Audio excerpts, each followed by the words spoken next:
This is The Speaking Show. I'm David Newman, and you're tuned in to the #1 podcast for speakers, consultants, and experts who want to speak more profitably.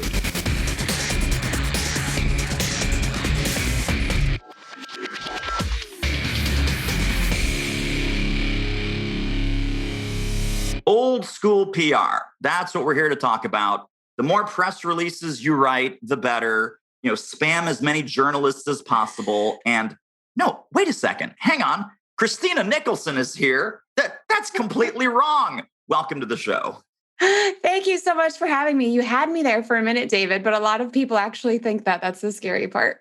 Well, so we are going to be talking to you about all of the myths and all of the truths of what it takes to do social media promotion, PR promotion, what it takes to be a thought leader and let the world know that you're a thought leader here in 2021. As the homepage of your website, in fact, says, stop writing press releases. It's not 1990. And that's your website, of course, MediaMavenandMore.com. So tell us a little bit about your professional backstory and how you came to do the work that you're doing today and what were some interesting stops along the way. Yeah, I wrote that on my homepage because my background is as a TV journalist. I was a reporter and anchor for 10 years. And during that time, I got a lot of press releases in my inbox. And press releases are long, they're boring, and they're overly promotional. They're just not newsworthy. And we very rarely read any. And if we did, it was always after, we accepted a pitch or something else. So long story short, I saw a lot of things that publicists, PR agencies, even, business owners, speakers trying to get their own publicity would do. A lot of it was wrong. I happened to be in a place where I was looking for a more flexible schedule after having a couple of kids. So I left TV and I worked at a PR agency for 6 months. At that agency, I had a really bad boss. So I ended up leaving that job and I said, I'll just be a professional freelancer. And I kind of slowly, accidentally, and then more mindfully over a few years started building a team to have the agency that I have now.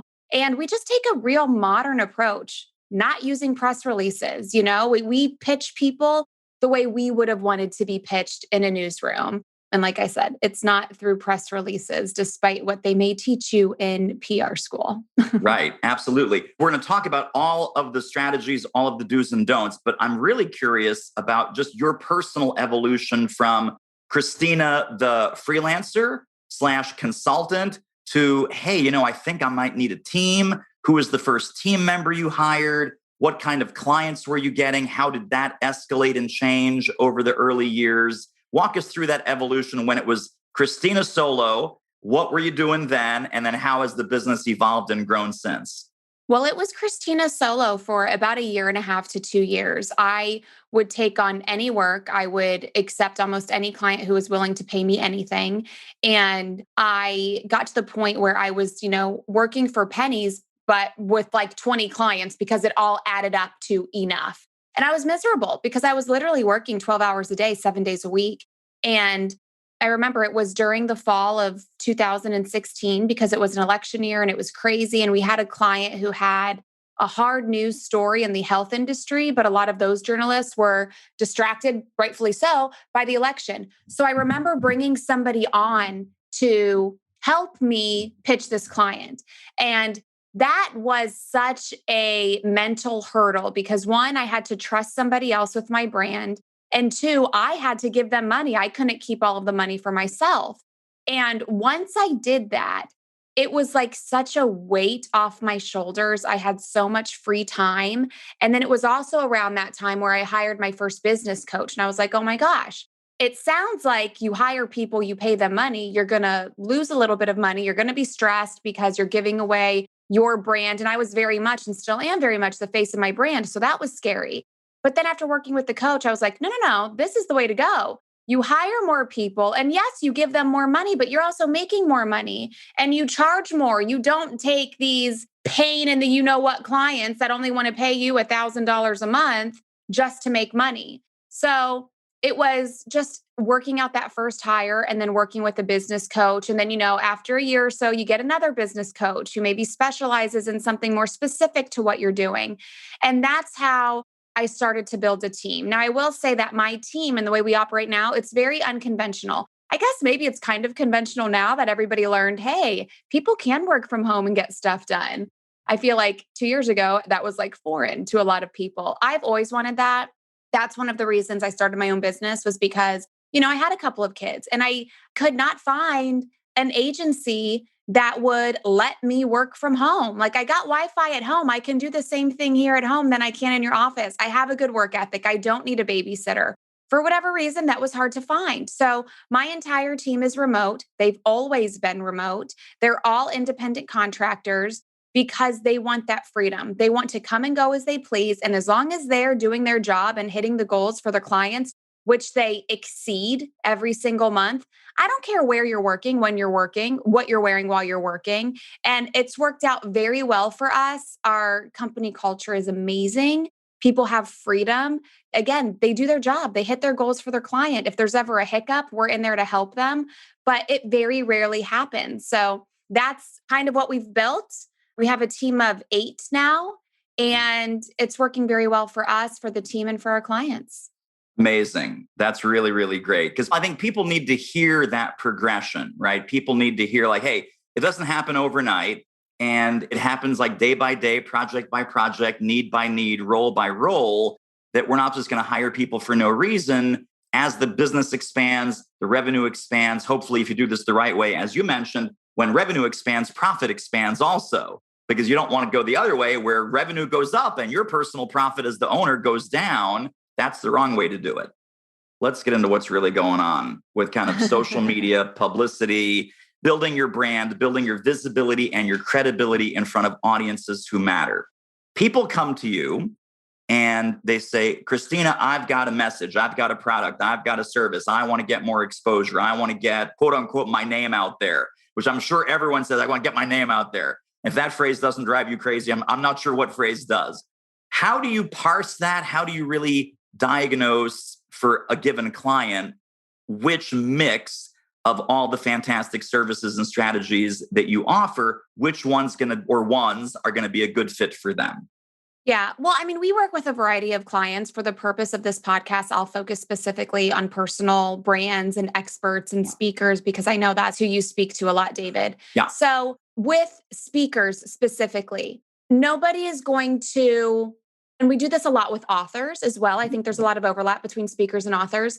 Authors want to promote their books. Unless you are straight off of the Real Housewives of New Jersey or something like that, nobody is going to promote your book. You need to promote yourself as an expert in your industry. And then by default, you will get that book promotion. So I think the biggest thing is you need to be promoting yourself as an expert in your industry. And the biggest mistake people make is they go in too hot. They're too promotional. They want it to be all about them. They want to talk about this book. They want to talk about this course, whatever it is.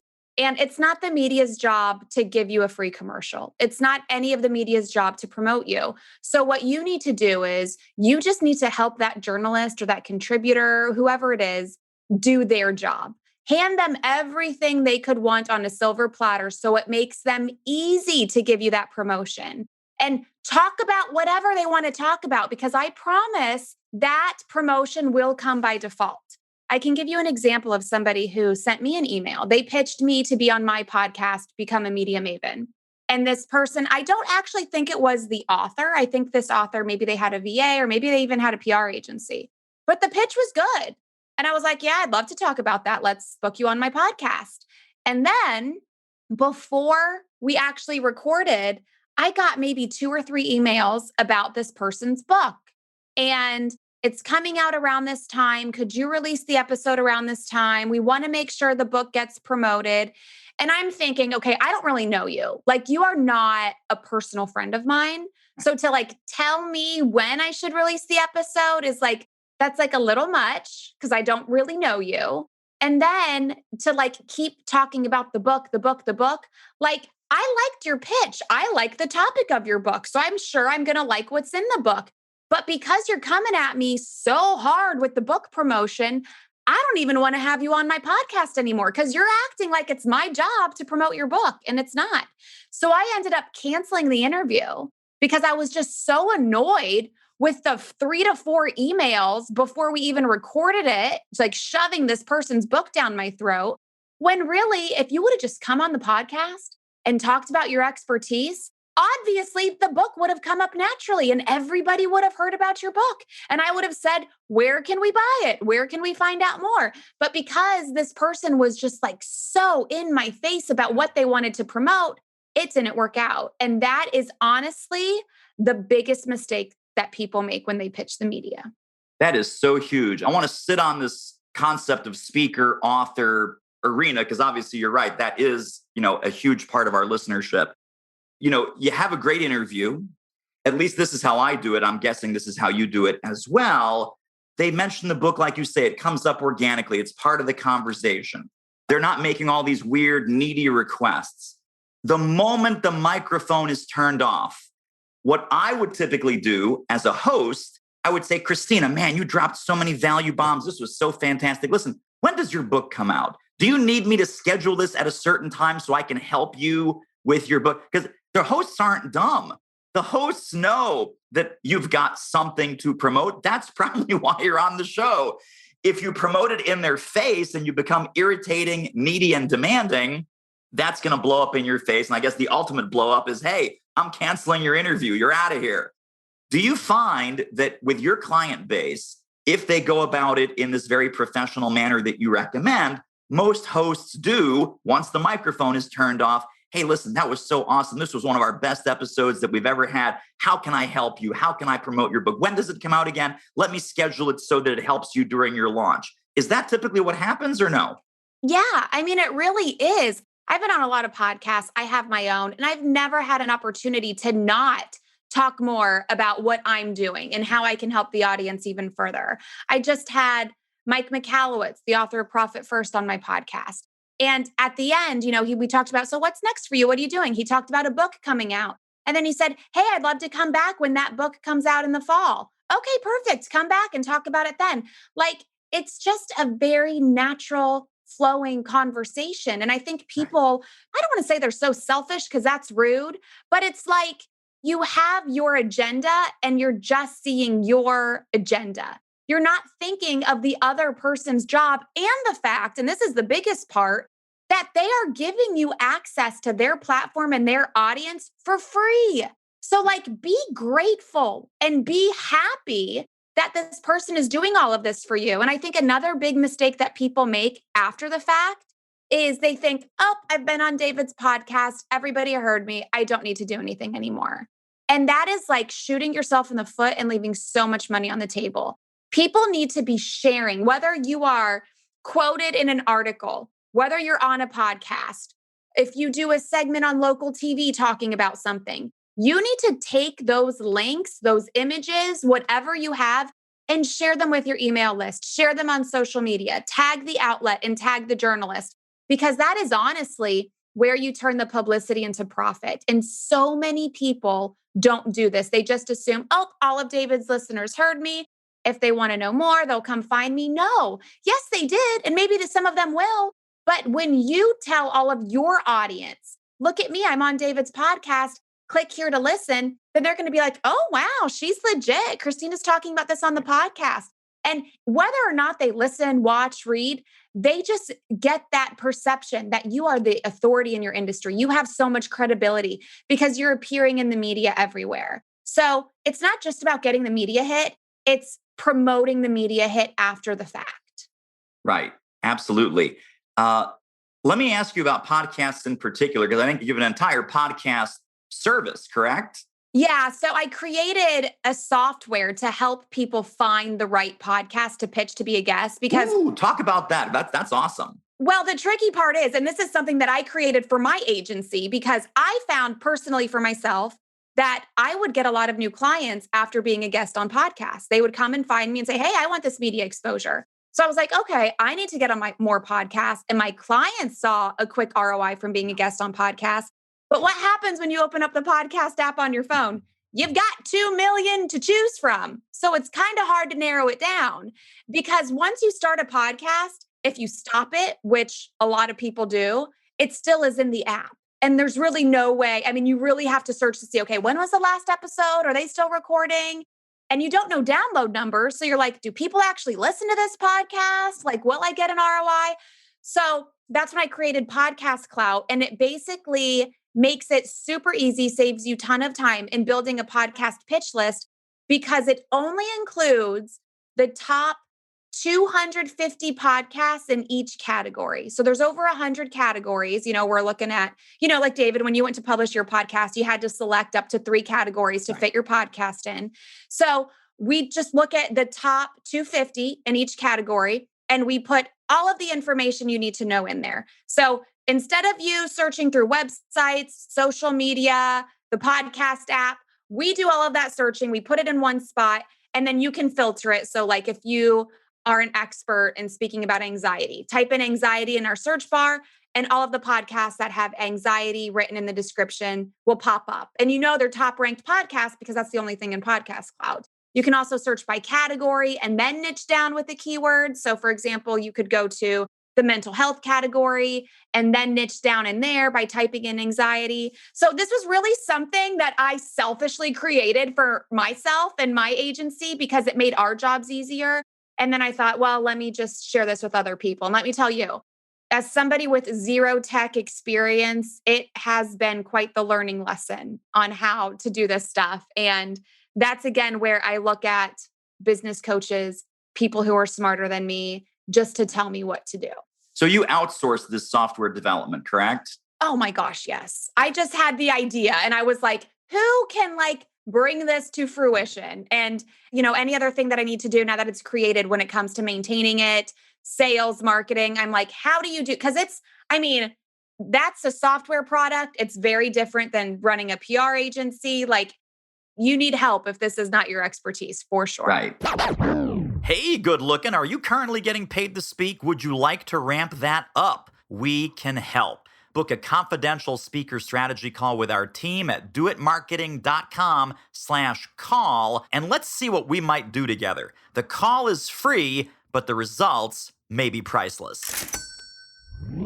Well, let me ask you this, because I think people listening, they're really excited about this whole book promotion thing. I'll tell you, when my first book came out in 2013, I said this to my wife first, and then I said this to my literary agent, and they both nodded their heads like, yeah, of course, hello. I said, I'm doing all of this pre-marketing of the book before the book comes out, the book launch when the book comes out, and then this entire series of things months and months, and frankly, years and years after the book comes out. What I said to each of them is, it's really interesting.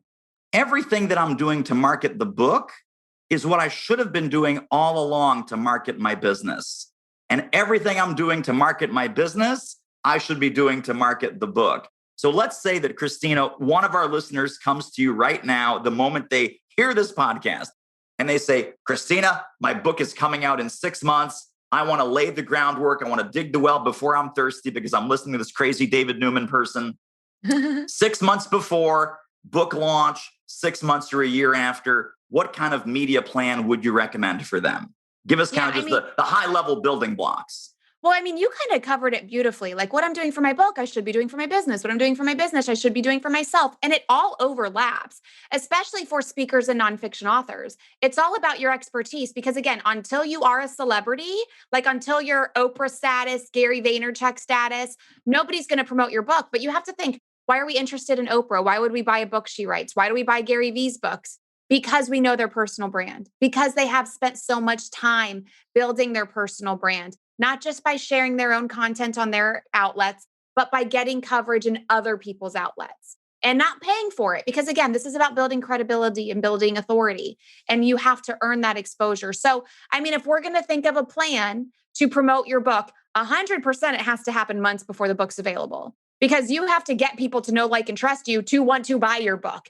That's another mistake I'm sure you see too as well, David, that people make is they wait, oh, my book's available, now let me promote it. Well, no, it doesn't.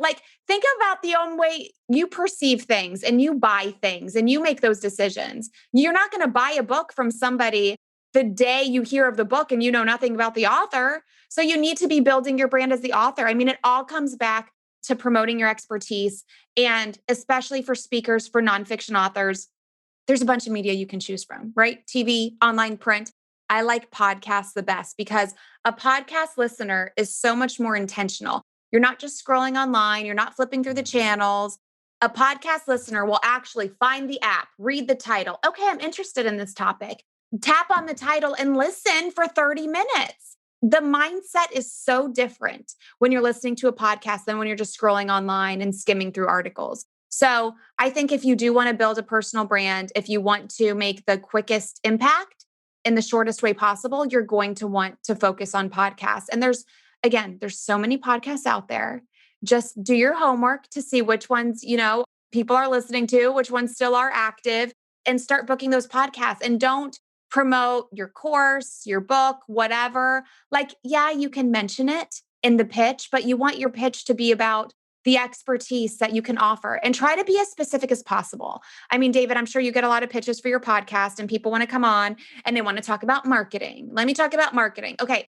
We all know about marketing, but if somebody came on and they were like, I can help you build your brand to sell more books by using Pinterest ads, you're going to be like, oh, wow, I've never seen that pitch before. This is so unique. Let me book this person. So you want to be as specific as possible and, include what makes you different. So like I always tell people, I was on the other side of this. I hated publicists. I thought publicists were the most annoying people ever in my inbox every day. And now I am one. But it's because of my experience working in TV that I have this different approach. So, I think people with their pitches, they just need to be very mindful about what makes them different, be as specific as possible.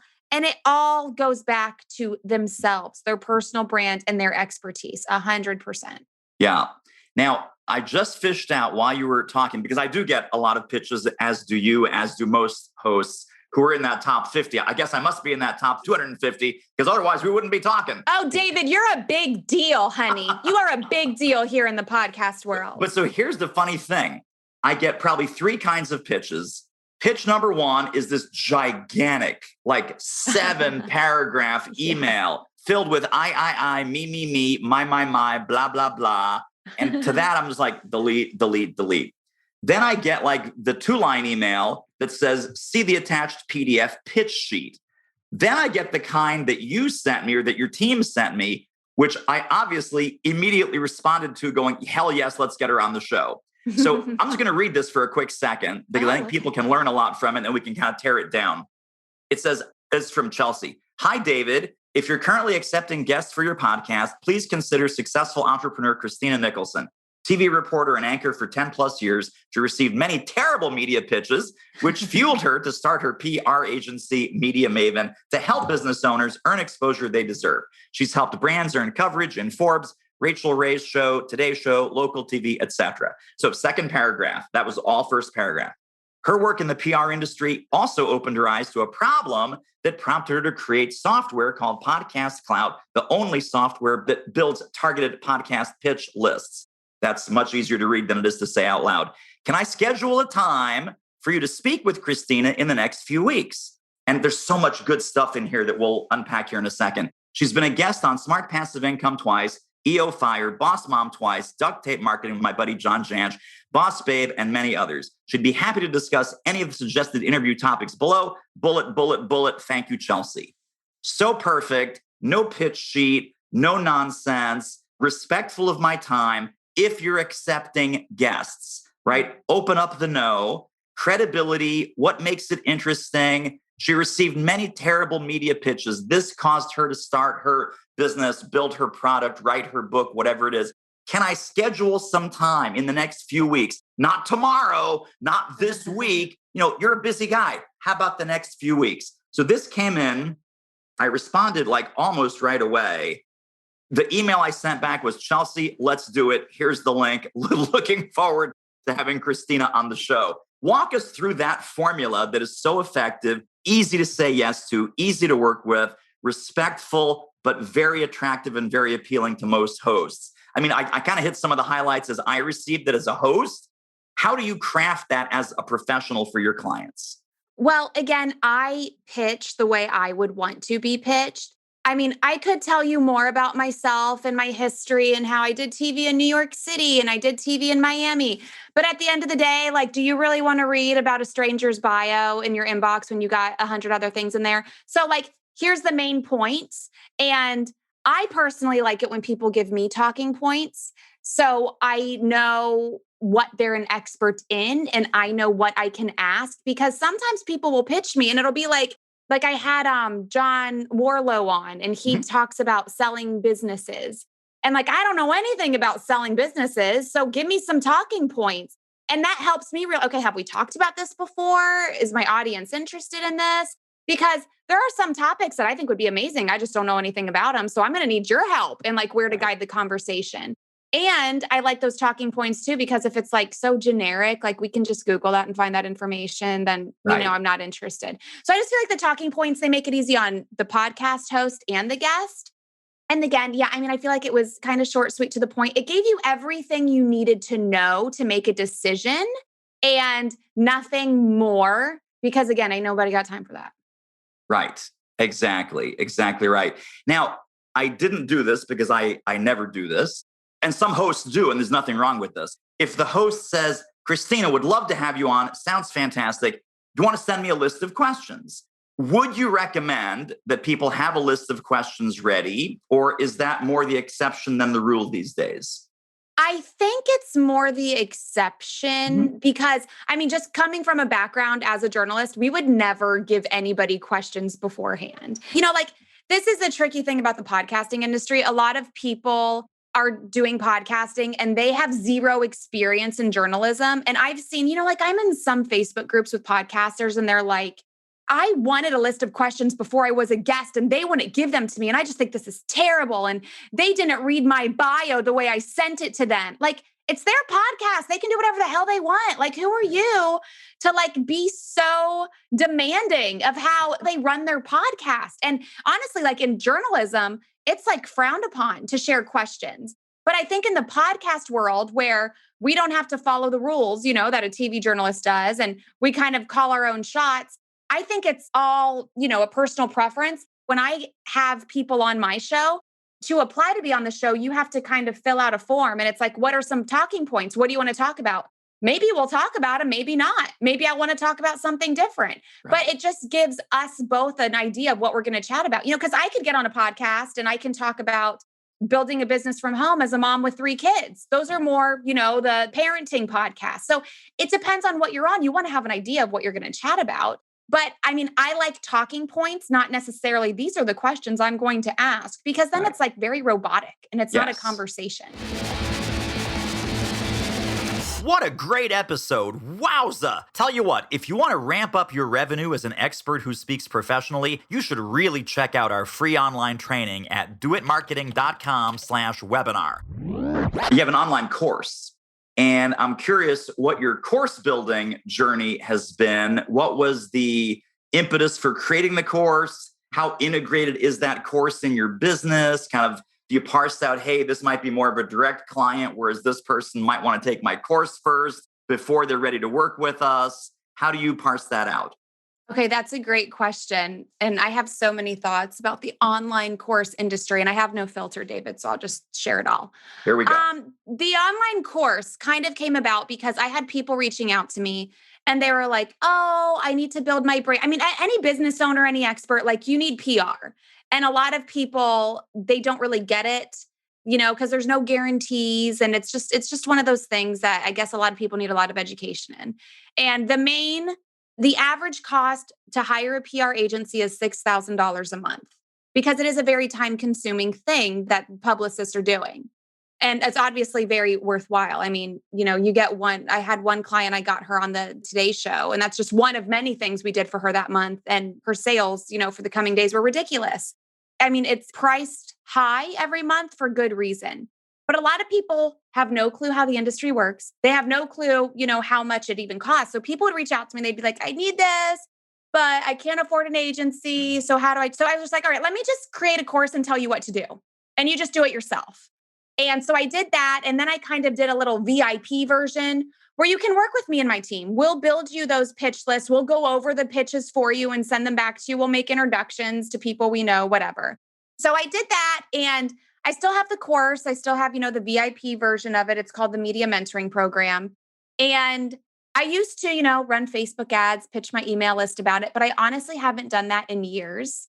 The only time I really tell people about it is when people reach out and the agency isn't a fit because they don't have the budget. I'm like, well, if you don't want to spend the money on it, then you got to spend the time on it. Just like anybody building a business, you spend money or you spend time. It just depends on where your mindset is and where you're at and what you want to do.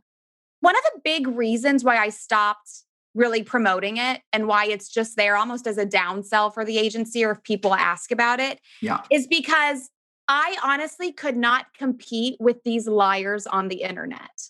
First of all, I don't know when all of a sudden everybody thought they were a publicist, but now everybody with like zero media experience is a publicist because they've landed themselves in a couple of places.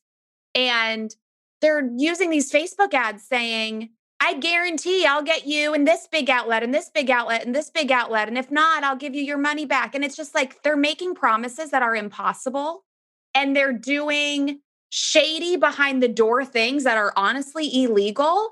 But the people buying this stuff don't know any better. And it's just such a shady industry now, especially when it comes to some of the marketing tactics that these people are doing on the internet, that I'm like, I'm too honest of a person to even compete with that.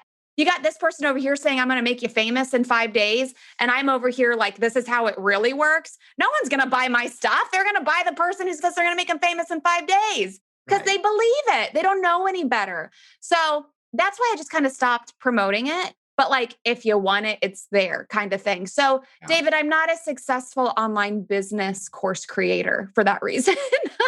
Well, I mean, welcome to my world. This is a huge problem because you and I are competing with every other shyster, con artist, and schmuck who they have given good money to. They've been burned, screwed over, disappointed. And then you and I show up kind of looking the same, sounding the same, not literally sounding the same. But it's like, oh God, here's another one that's going to teach me to be a consultant or a speaker or a trainer. Here's another one that's going to say, oh, PR and media and get famous in 17 minutes online. Is there a way, do you think, to combat the goofballs, shysters, and con artists? Or do we just kind of throw in the towel and say, we're just going to go to the smart people who listen to us? I mean, that's part of the reason I started my podcast is like, I'm a big oversharer and I like will pull back the curtain and tell you what's going on in the industry.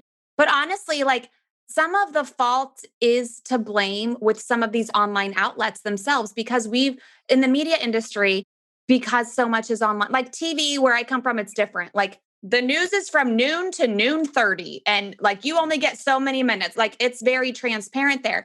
But online, I mean, you can publish one article a day in Forbes or you can publish 200 a day in Forbes.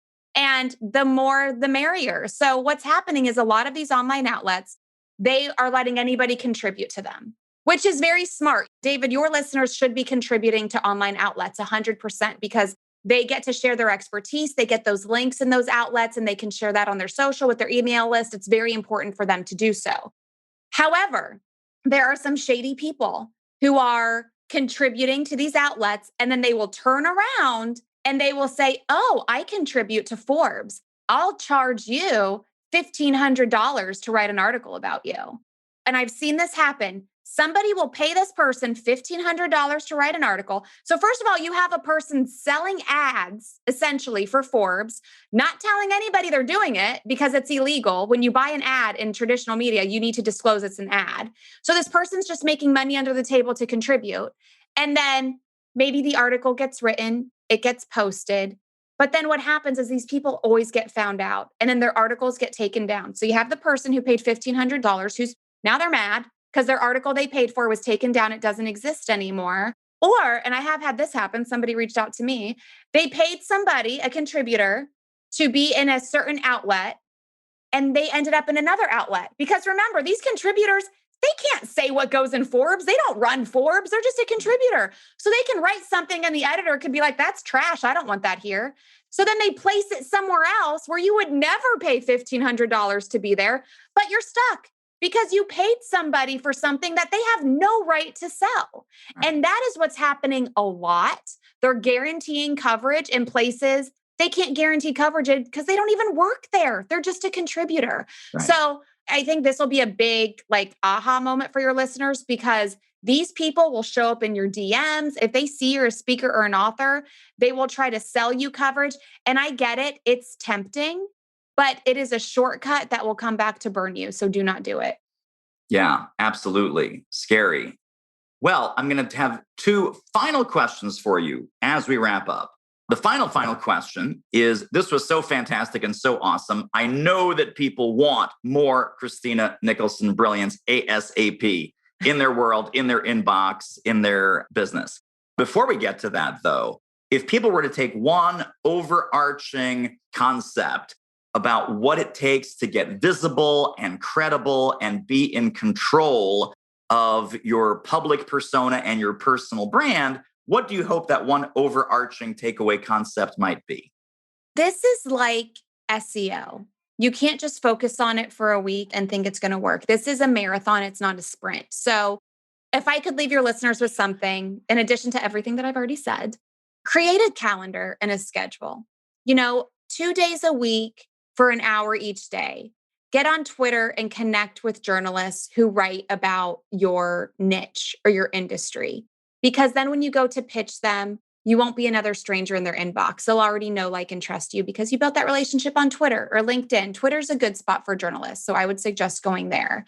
And just make it a point to have this space in your calendar where you say, okay, I'm going to pitch my expertise on this day, or I am going to reach out to 5 journalists, every Monday. Because it's not going to happen if you don't make it a regular reoccurring thing in your calendar. So I guess that's my homework for all of the listeners, is to just schedule 2 days a week, an hour each day, where you get on Twitter to chat with those people and you craft a pitch. I mean, you read mine. So people, it should be easy. I have so many sample pitches on podcastclout.com as well that people can grab and turn into their own. And just start earning that exposure one by one. And then you share that exposure, and trust me, it will snowball. So just put it in your calendar. That's what I want to leave people with.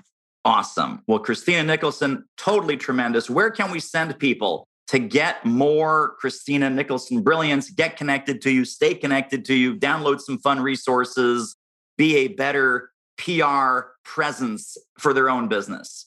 Thank you. Okay, well, I'll leave you with 3 things. The first one, to help people pitch with that homework I just gave them, get the exact pitch that I sent to Pat Flynn to land a spot on his podcast. And I'm not talking about a template, the exact pitch, word for word.